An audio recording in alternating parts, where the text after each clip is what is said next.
Bien, bonjour à toutes et à tous. Merci donc de participer à ce webinaire sur Oser Cray, Oser Brie.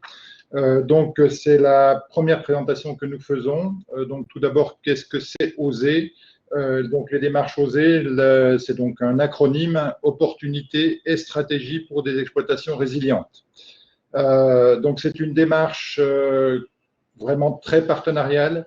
Donc, vous avez donc qui associe donc sur l'ensemble de la Craie, des territoires de la Craie et de la Brie, les partenaires des centres de gestion, de tous les centres de gestion donc du territoire, des chambres d'agriculture et également donc de Crédit Agricole et Groupama.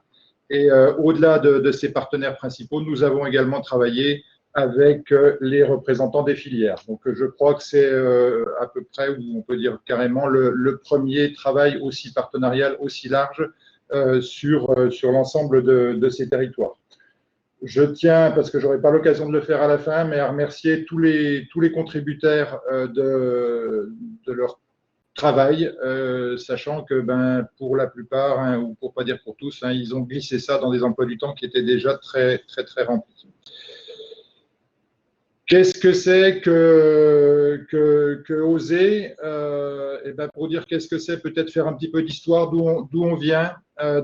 C'est un projet qui a émergé, qui a été pour la première fois travaillé sur le Barrois, territoire Barrois de l'Aube et de la Haute-Marne, un territoire où depuis 2011, les aléas se multiplient, les bonnes années étaient de plus en plus rares et le constat d'un système qui était colza-bléorge complètement dans le mur. Et donc, dans les années 2016-2017, les partenaires du territoire ont décidé d'engager une réflexion de type OSER, et notamment par rapport à tous les travaux qu'on avait déjà conduits par le passé, de ne plus s'intéresser qu'aux moyennes, mais surtout d'aller regarder ce qui se passait dans les quintiles, et notamment dans le quintile supérieur, dans le quintile des exploitations qui nous semblaient réussir, parce que, y compris sur ce territoire et y compris dans des conditions difficiles, il nous semblait qu'il y avait des exploitations qui réussissaient, qui tiraient leur épingle du jeu d'année en année.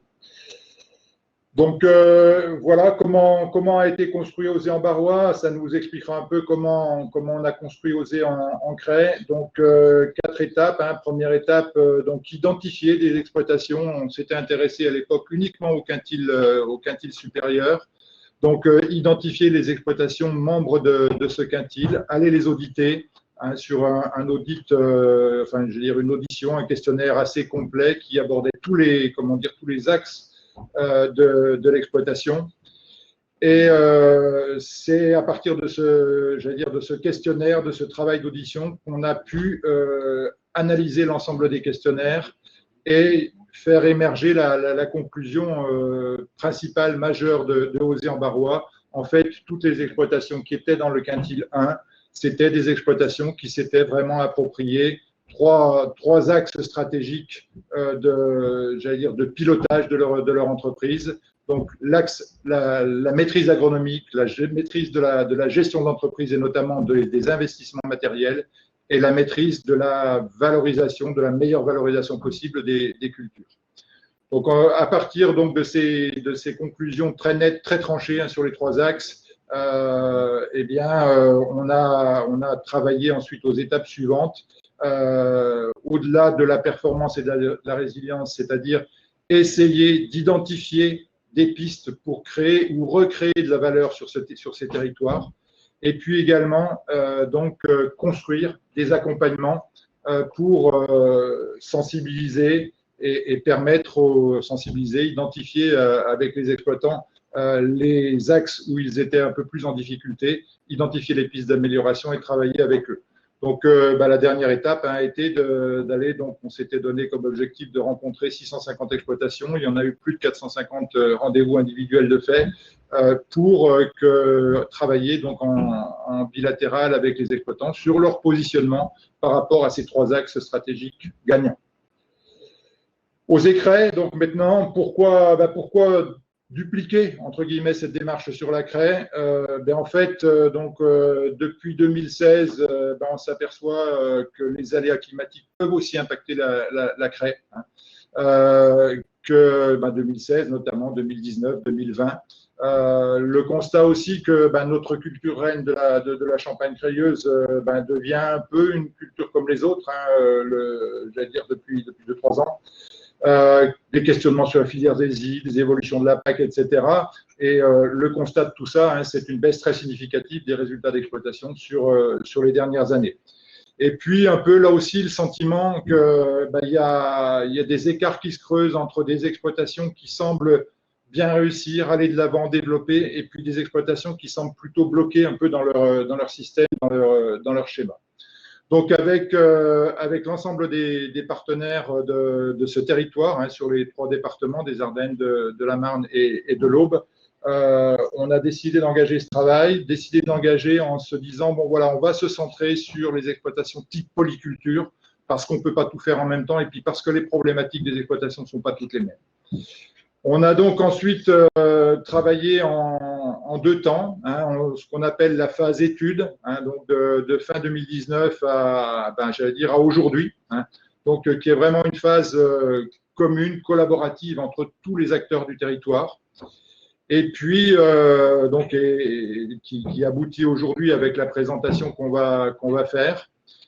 Et puis la partie, ce qui nous attend demain, c'est donc la partie déploiement, donc qui va démarrer à partir de l'automne prochain, qui restera bien sûr commune, collaborative, mais on a pris le parti pour tenir compte un peu des histoires, des partenariats qui existent au sein de chaque sur ce territoire entre les différents partenaires, que cette phase serait travaillée, j'allais dire, au sein de chaque département pour tenir compte de toutes les particularités.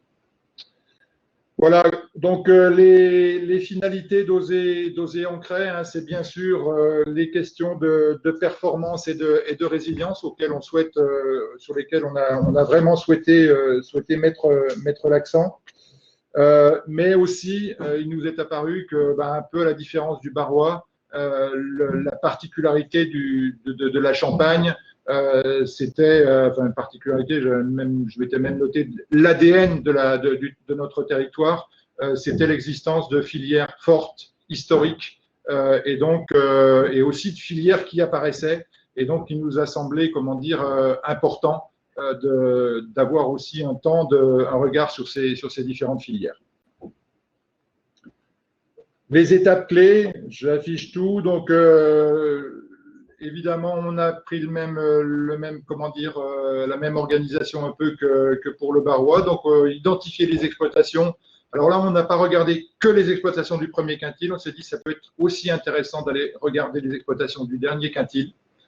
On a fait aussi évidemment des audits très larges sur un panel assez large d'exploitations. Et puis, on arrive aujourd'hui au retour des résultats, les synthèses, etc., qui sont présentés pour, bien sûr, basculer l'automne prochain sur le déploiement. Les territoires, juste pour resituer un petit peu les choses, donc quand on va parler craie, c'est bien sûr l'ensemble de la craie. Sur cet ensemble de craie, donc on a mené 67. L'ensemble des partenaires ont mené 62 entretiens très précisément. Et sur le territoire de la Brie, il y a donc eu 27 questionnaires, entretiens qui ont été également conduits. Voilà les questionnaires. Le questionnaire est très large. On a balayé aussi bien les aspects, vraiment tous les aspects du pilotage d'une entreprise agricole, économie, gestion, les pratiques, les systèmes, les pratiques culturelles, etc. Mais aussi tout le versant travail, ressources humaines qui ont été abordés dans des questionnaires très larges, qui ont chaque fois pris 2 à 3 heures d'entretien avec des agriculteurs dont je profite également pour les remercier d'avoir consacré ce temps-là et permis de faire ce travail. Voilà pour un peu l'introduction. Qu'est-ce que c'est que Oser Ancrer ? Quels sont ses objectifs ?